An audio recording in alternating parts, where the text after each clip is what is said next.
అనారోగ్యం, ఉద్యోగం, వ్యాపారం అప్పులతో బాధపడుతున్నారా? వెంటనే జేకేఆర్ గురువు గారికి కాల్ చేసి ఈ వెబినార్ లో జాయిన్ అవ్వండి. అమ్మ, కళ్యాణం కమనీయం. ఎన్ని యుగాలు గడిచినా, ఎన్ని సంవత్సరాలు గడిచినా కూడా మనకి సీతారాముల కళ్యాణం అంటే ఒక వైబ్రేషన్ ఉంటుంది. ఖచ్చితంగా వెళ్ళాలి, ప్రతి ఒక్కరు కూడా ఏంటి ఆహ్వానితులే అని చెప్పేసి. అయితే ఈ సీతారాముల కళ్యాణం ఏ దేవీ దేవతలకి కూడా ఆది అయితే మాత్రం సీతారాముల కళ్యాణం నుంచే వస్తుంది కదమ్మా. మిగతావన్నీ ఇప్పుడు వచ్చాయి. ఆ సీతారాముల కళ్యాణం వీక్షించడం వల్ల, అలాగే ఆ సీతారాముల కళ్యాణం రోజున మనం ఎలాంటి పనులు చేస్తే మనం అనుకున్నవి సాధించగలుగుతాం, ఇలాంటి విషయాలన్నీ కూడా తెలుసుకోవాలనుకుంటున్నాం.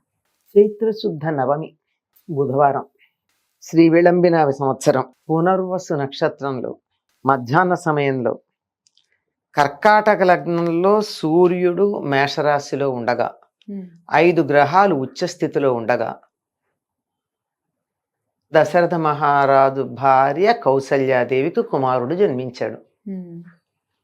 ఆయన తనలో తను ఆనందం పొందుతూ ఉండి అందరికీ ఆనందాన్ని కలిగిస్తూ ఆనందప్రదుడై ఉండేటటువంటి ఆత్మారామ స్వరూపుడు గనక, పరబ్రహ్మమే గనక ఆయనకి రాముడు అనే పేరు పెట్టాడు వశిష్ఠ మహర్షి.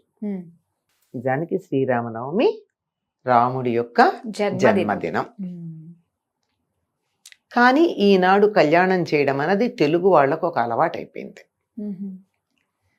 భద్రాద్రిలో రాముణ్ణి ప్రతిష్ఠించి, అంటే అంతకు ముందే అక్కడ వెలిసి ఉన్నటువంటి రాముడు, ఆ రాముణ్ణి మళ్ళీ దేవాలయం కట్టి తాను రామదాసుడైనటువంటి కంచర్ల గోపన్న శ్రీరామనవమి నాడు, అంటే శ్రీరాముడు జన్మించిన చైత్ర శుద్ధ నవమి నాడు కళ్యాణం చేయడం అనేది ప్రారంభించాడు.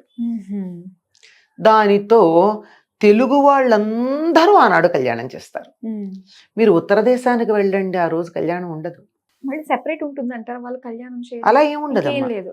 వాళ్ళు శ్రీరామనవమిని ఒక వ్రతం లాగా చేసుకుంటారు. కృష్ణాష్టమి వ్రతం ఎలా చేసుకుంటామో అట్లాగే శ్రీరామనవమి వ్రతం అన్నది చేయడం ఉంటుంది. ఆ విధంగా ఇక్కడ మనం చేసుకుంటున్నామంటే వెంటనే మీలాంటి వాళ్ళు ప్రశ్నిస్తారు, ఏమని, ఆ రోజు పుట్టినరోజు కదా, పెళ్లి ఎలా ఎందుకు చేశారు అంటే, మనకి మా చిన్నతనంలో మేము వింటూ ఉండేవాళ్ళం, రాముడు పుట్టింది నవమి నాడే, ఇదే చైత్ర శుద్ధ నవమి నాడు, ఆయన కళ్యాణం జరిగింది చైత్ర శుద్ధ నవమి నాడే, పట్టాభిషేక ముహూర్తం పెట్టింది చైత్ర శుద్ధ నవమి నాడే, అన్నీ ఆయనకి పనికొచ్చే, ఆయనకి తగినటువంటివి చేసినవన్నీ కూడా చైత్ర శుద్ధ నవమి నాడే అని చెప్తూ ఉంటారు. కానీ వాస్తవానికి కళ్యాణం జరిగింది ఆనాడు కాదు, పాల్గొన శుద్ధ పూర్ణిమ నాడు జరిగింది. కానీ మరి ఆ రోజునే ఎందుకు, ఆ రోజున చేస్తాం. ఎందుకు అంటే చెప్తాను. దేవతామూర్తులకి కళ్యాణం చేయడం అనేటటువంటిది ఆగమ శాస్త్ర ప్రకారం ఏ ఏ సందర్భాల్లో చేయొచ్చో చెప్పారు. అటువంటిది నిజంగా వారికి కళ్యాణం జరిగిన తిథి, మనమంతా తేదీలు అనుసరించాం, తిథులు అనుసరిస్తాం. ఆ రోజు వివాహం జరిగినటువంటి తిథి ఒకటి, ఆ రోజు చేయొచ్చు. లేదంటే జన్మ నక్షత్రం రోజు లేక జన్మ తిథి నాడు చేయొచ్చు. లేదంటే యజ్ఞయాగాది క్రతువులు చేస్తూ ఉంటే శాంతి కళ్యాణం చేయవచ్చు. దేవాలయం గనక ప్రతిష్టాపన చేస్తూ ఉంటే దేవాలయ ప్రతిష్టాపనలో భాగంగా, అది కూడా 4-5 రోజులు వరుసగా చేస్తారు కదా, అందులో భాగంగా ఒకరోజు కళ్యాణం నిర్వర్తించవచ్చు. ఇవేం కాదండి, నేను మొక్కుకున్నాను నేను చేస్తానని ఇష్టపడి చేయొచ్చు. తిరుమలలో స్వామివారి కళ్యాణం ప్రతిరోజు చేస్తారు. ఆయనకి రోజు కళ్యాణం జరిగిందా? ఏమ్మా, జరగలేదు. మరి ఎందుకు చేస్తున్నావు? భక్తులు మొక్కుకున్నారు. ఓకే. ఇక్కడ రామదాసు చేస్తున్నాడు. మనమంతా రామదాస్ అంటే ఇష్టం కొద్దీ, రాముడంటే ఇష్టం కొద్దీ, రాముడి పేరుతో ఏం చేసినా మనకి పిచ్చెక్కిపోతుంది. అంటే భక్తితో, భక్తి ముదిరితే పిచ్చండో, వేరే పిచ్చి కాదు ఇది, భక్తి ముదిరిపోతే పిచ్చి. అటువంటి దాంతో మన రామదాసు చేస్తున్నాడు కదా, మనం అందరం చేసుకుందాం అని చెప్పి చేస్తున్నాం. ఎంతగా అంటే ఇప్పుడు ఇది ఆయన పుట్టినరోజేనమ్మా, పెళ్లి రోజు కాదు అని అన్నాను అనుకో, అందరూ నా మీద యుద్ధానికి వచ్చేస్తారు. తెలీదా, ఏం చదువుకున్నావా లేదా అని కదా. కానీ చెయ్యొచ్చు, చెయ్యకూడదు తప్పకుండా చెయ్యాలి కూడా. జన్మతిథి నాడు కళ్యాణం నిర్వర్తించడం అన్నది చాలా శుభప్రదం. దానికి ఆయన ఆ రోజు ముహూర్తం పెట్టుకున్నాడు కనుక అందరు ఆ రోజు చేస్తున్నారు. ఎంతగా అలవాటైపోయిందంటే ఎక్కడ ఒక్క 10 ఇళ్ళు ఉంటే ఆ 10 ఇళ్ళ వాళ్ళు ఒక పందిరేసుకుని చేసేస్తారు. అవును. అసలు పైగా శ్రీరామనవమి పందిళ్ళు అని లోకంలో ఒక మాట కూడా ఉంది. తప్పనిసరిగా తాటాకులతో పందిరేసి చిన్నదైనా సరే మిగిలిందంతా మీరు పెద్దగా షామియానా వేయండి, కళ్యాణం వరకన్నా పందిరేస్తారు. భద్రాచలంలో కూడా అంతే, పందిరి తప్పకుండా వేస్తారు, తాటాకుల పందిరే వేస్తారు. దానివల్ల చల్లగా ఉంటుంది. మొట్టమొదట ఆయన ఆవిర్భవించినప్పుడు అక్కడ పోకల దమ్మక్కకి కలలో దర్శనమిచ్చి నేను ఎక్కడున్నానని చెప్పినప్పుడు అయ్యయ్యో రాముల వారికి ఆచ్ఛాదన లేదని ఒక తాటాకు తెచ్చి ఆవిడ ఆయన పైన ఆచ్ఛాదనగా కప్పింది. రోజు తాటిపండు నైవేద్యం పెట్టేది అది. అందుకని తప్పనిసరిగా తాటాకు పందిరి వేస్తారు. ఇది బ్రహ్మాండంగా అప్పటి నుంచి నిర్వర్తించుకుంటూ ఉన్నామమ్మా. ఎంతగా అంటే 4 ఇళ్ళు ఉన్న చోటే కాదు, ప్రతివారు తమ ఇంట్లో కూడా నిర్వర్తిస్తారు సీతారామ కళ్యాణం. దీనికి ఒక పద్ధతి కూడా ఉంది. పద్ధతి అంటే ఒక వీలు కూడా ఉంది ఇక్కడ, వీలని చెప్పాలి. ఏమిటంటే శరన్నవరాత్రుల్లాగా ఉగాది నుండి అంటే చైత్రశుద్ధ పాడ్యమి నుండి నవమి దాకా మనం వసంత నవరాత్రులు చేస్తాం. ఈ వసంత నవరాత్రుల్లో ఉత్తర దేశంలోనేమో చండీ పారాయణ చేస్తారు. వాళ్ళు శరన్నవరాత్రుల్లో రామాయణం చదువుతారు ఉత్తర దేశం వాళ్ళు. మనమేమో దక్షిణ దేశంలో శరన్నవరాత్రుల్లో అమ్మవారికి సంబంధించిన పూజలు, హోమాలు, యజ్ఞాలు చేస్తాం. ఇక్కడికి వచ్చేటప్పటికి వసంత నవరాత్రుల్లో రాముడిని పూజిస్తాం. అంచేత ఈ నవరాత్రుల్లో పూజించటానికి ఇది కూడా సౌకర్యంగా ఉంది, బాగుంది కదా.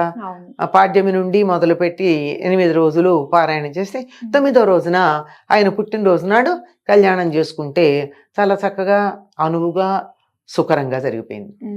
అమ్మ మామూలుగా అంటే మన పెళ్లిళ్ళు ఏ విధంగా మనం 5 రోజులు చేసుకుంటాము, 16 రోజులు చేసుకుంటాము, అలానే రామ కళ్యాణం కూడా మనం చేయొచ్చు అంటారా? 5 రోజులు 15 రోజులు కాదమ్మా, ఉగాది నుంచే మొదలు పెడతారు, ఇంకా ముందు నుంచే మొదలు పెడతారు. ఇంకా నెల రోజులు దరిదాపుల్లో ఒక తిథి ఉంది, ఆ రోజున మొదలు పెడతారు పెళ్లి పనులు చేయడం. మనకు కూడా పెళ్లి పనులు చేయడానికి ఓ రోజు మంచి రోజు మొదలు పెట్టుకుంటారు కదా, పసుపు కొట్టడం అవన్నీ మొదలు పెట్టుకుంటారు కదా. గోదావరి జిల్లా వాళ్ళు అయితే ఏదో పందిరి రాట వేసామంటారు, మనమైతే విఘ్నేశ్వరుడికి బియ్యం కట్టుకున్నామంటాం. ఆ రోజు ఇట్లా ఏదో ఒకటి చేస్తాం, అట్లాగే మొదలు పెడతారమ్మ. అలానే చేస్తారు. అయ్యో కళ్యాణానికి ఏర్పాట్లు చేసుకుంటారు, చేసి దానికి మరి ఆలయాన్ని శుభ్రం చేయడం, రంగులు వేసుకోవడం, ఇట్లాంటి పనులన్నీ ఉంటాయి. ఇవన్నీ ఉండడం, వారికి మరి మంచి వస్త్రాలు, నగలు, ఏర్పాట్లు, నగరాన్ని, ఆలయాన్ని అంతా అందంగా అలంకరించుకోవటం, ఇటు ఏర్పాట్లన్నీ ఉంటాయి కదా, అన్నీ చేస్తారమ్మా. సంక్రాంతి వెళ్ళంగానే మొదలు పెడతారు గోదావరి జిల్లాలో కొన్ని గ్రామాల వాళ్ళు. వాళ్ళ పొలాల్లో పండినటువంటి ప్రత్యేకంగా పండించుకున్నటువంటి పంటను తెచ్చి ఇంట్లో పెట్టుకుని వడ్లని ఒలిచి బియ్యంగా ఒలుస్తారు. ఇలా ఒలుస్తారు, అది ఒలుస్తున్నంతసేపు రామనామమే చేసుకుంటారు, స్నానం చేసి కూర్చుని. అట్లా చేసినటువంటి ఆ బియ్యాన్ని తల మీద పెట్టుకుని చెప్పులు లేకుండా ఆ గోదావరిని ఆ పక్కన దాటి వచ్చే మార్గం ఉంది కదా భద్రాచలానికి వచ్చేది, అలా వచ్చి రాముల వారికి ఇస్తే దానిలో పసుపు కలిపి మనం అక్షతలు తయారు చేయడం ఉంటుంది. ఇలాంటి ఏర్పాట్లు ఎన్నుంటాయి. తెలుగువారి జీవితంతో భద్రాచల రాముని యొక్క కళ్యాణం చాలా మమేకమైపోతుంది. ఎంతగా అంటే మన వాళ్ళు ఉత్తరాయణం వచ్చింది, శుభకార్యాలు చేసుకోవచ్చు కదా, ఆహా పెళ్ళిళ్ళు రామకళ్యాణం అయితే కానీ చేయరు, ముహూర్తాలు పెట్టరు. జ్యోతిష్ శాస్త్ర ప్రకారం అభ్యంతరం ఏం లేదు, కానీ మనకొక సెంటిమెంట్, రాముల వారి కళ్యాణం కాకుండా మన ఇంట్లో కళ్యాణం చేస్తామా, కాదు, అంత ఇదిగా చేసుకుంటాం అన్నమాట. సీతారామ కళ్యాణం మన జీవితంలో అంత అంతర్భాగం అయిపోయింది. ఇంతకీ దీని ఫలితం ఏమిటి అని అడిగారు. దీనికి ఫలితం ఏమిటి అంటే దేవతామూర్తుల కళ్యాణం చేయడం అనేటటువంటి ఒక సంస్కారం, ఒక సంప్రదాయం భారతదేశంలోనే ఉంది. దేవతామూర్తులకి ఎందుకు కళ్యాణం చేస్తాం, దీన్ని పెళ్లి, వివాహం ఇలాంటి పదాలు వాడాం కదా, కళ్యాణం అంటాం. కళ్యాణం అంటే శ్రేయస్సు, మేలు. కళ్యాణం డిపార్ట్మెంట్ కూడా వెల్ఫేర్ అనే అర్థంలో కళ్యాణకారి అనే పదం వాడతాం కదా. అటువంటి కళ్యాణం లోక కళ్యాణం కోసం చేసేది. అందుకే మంత్రం చెప్పేటప్పుడు మమ జీవన హేతున అనకుండా కంటే బధ్నామి సుభగే అని చెప్పే చోట మమ జీవన హేతున అనకుండా ఏమంటారు, లోకరక్షణ హేతున. లోకానికంతా మేలు కలగాలి, లోకమంతా భద్రంగా ఉండాలి అనేటటువంటి కారణంతో ఈ మంగళసూత్రాన్ని నీ మెడలో ధరింప చేస్తున్నాను అని చెప్పి రాముల వారి చేత అనిపించి సీతాదేవి మెడలో కట్టిస్తారు. సీత ప్రకృతి, రాముడు పురుషుడు. ప్రకృతిని పురుషుడికి అందించటం, లేదా పురుషుడు ప్రకృతిలోకి దిగి రావడం, ఆ ఇద్దరూ కలిసి మనందరికీ మేలు కలిగించటం అనేటటువంటి ఆంతర్యాన్ని సీతారామ కళ్యాణంలో మనం గ్రహించాల్సి ఉంటుంది. అంటే ముఖ్యంగా ఈ సీతారాముల కళ్యాణం రోజు ఏదైనా మనం తలపెట్టాలని, ఏదైనా కార్యక్రమాలు ఏమైనా చేపట్టాలన్నా ఆ రోజు నుంచి మనం ప్రారంభిస్తే, అంటే దానికి ఎటువంటి ముహూర్తం చూసుకోకుండా ప్రారంభించేటివి ఏదైనా ఉన్నాయంటే ఆ రోజు చేసుకోవచ్చు అంటారా? అంటే ప్రత్యేకంగా ఏం లేవమ్మా, అభిజిత్ ముహూర్తం అని ఒకటి ఉందమ్మా. అభిజిత్ ముహూర్తం అంటే మధ్యాహ్నం 12 గంటలు. ఆ 12 గంటల నుంచి 14 నిమిషాలు అంత అటు ఇటుగా, కొంచెం అటు ఇటుగా, అంటే సూర్యోదయ సూర్యాస్తమయాలను అనుసరించి మిట్ట మధ్యాహ్నం 12 గంటల సమయంలో, అంటే సూర్యోదయం సూర్యాస్తమయం ఈ రెండింటికి మధ్య ఉన్నటువంటి కాలాన్ని సరిగ్గా 2 పెట్టి విభజిస్తే దానికి అటు 7 ఇటు 7 నిమిషాలు. ఆ సమయంలో ఏదైనా సరే తిథి వార నక్షత్రాధికాలు చూడకుండా చేసుకోవచ్చు అంటారు. రాముడు జన్మించింది కూడా అటువంటి అభిజిత్ లగ్నంలోనే. Okay okay. మరి రామ కళ్యాణం గురించి అది చేసుకోవడం వల్ల ఎంత మంచి జరుగుతుంది మనకి. అంతే కదమ్మా, ప్రకృతిని తీసుకెళ్లి పరమపురుషుడికి అర్పించేటువంటి కార్యక్రమంలో మనం పాల్గొన్నప్పుడు, ఇప్పుడు అమ్మవారి తరఫున ఉన్న అయ్యవారి తరఫున అన్న తప్పనిసరిగా అక్కడికి వెళ్ళేటప్పటికి చెరో పక్క సర్దేసుకుంటారంతా. అది అందులో ఒక రకమైనటువంటి తాదాత్మ్యత వచ్చి అందరూ కూడా, అయితే కౌసల్యగాను దశరథుడుగా గాని, లేకపోతే జనక మహర్షి ఆయన భార్య రత్నమాలగా గాని మారిపోవడం జరిగిపోతూ ఉంటుంది. చాలా బాగా తెలియజేశారమ్మా. ఇంత చక్కగా మా అందరికీ తెలియజేసినందుకు ధన్యవాదాలు.